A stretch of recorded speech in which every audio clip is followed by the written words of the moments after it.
Faly miarabantsika rehetra indray rakizy. Ary faly indrindra indray androany hanolotra tantara mahafinaritra sy mahavariana ho anao. Enoy tsara ary. Mikaroka any Eli tapany voalohany, nanjavona tsy hita soritra. Tena asagoavany ty fikarohany ty. Nitady azy tetsy teroa izy ireo fa tsy nahita fahombiazana. Notadiavina teny amoron-Jordana izy. Nokarohana tao an-tanàna. Notadiavina teny an-tendrombohitra. Saingy tsy nahitana soritra izay momba azy izany rehetra izany. Lehilahy 50 no nandray anjara tamin'ny fikarohana nandritry ny 3 andro. Saingy tsy nisy nahita azy. Tsy nisy olona afaka nanome vaovao momba azy. Tsy nahita azy izy ireo. Fa iza nefa izany? Manasanao minaviana hoe iza izy. Mety efa nandreny anarany ianao, farafahakeliny indray mandeha. Reto misy Tsipriany manandanja momba azy. Fiaviana Tisby. Asa mpaminany.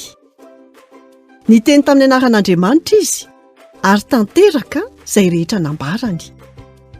Nasehony tamin'ny fahasahiana ny fahotan'ny mpanjaka.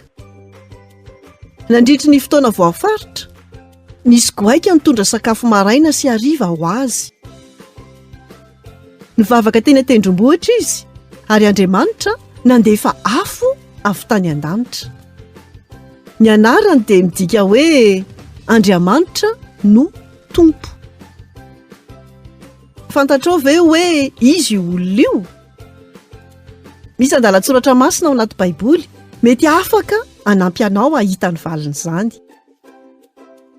Hitanao ao amin'ny iray amin'ireo boky voalohany ao amin'ny Baiboly, ao amin'ny Testamenta taloha, ao amin'ny Mpanjaka voalohany 7:12, ny anaran'ilay olona resahantsika.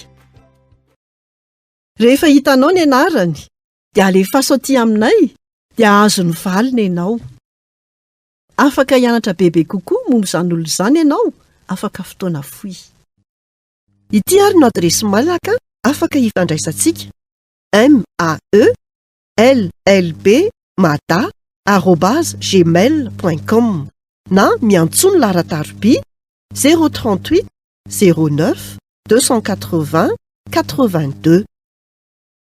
Izay indray no anjara afatra ho antsika tamin'ity anio ity. Tahiny tompo daholo, nanolotra ny tantara Zokmi.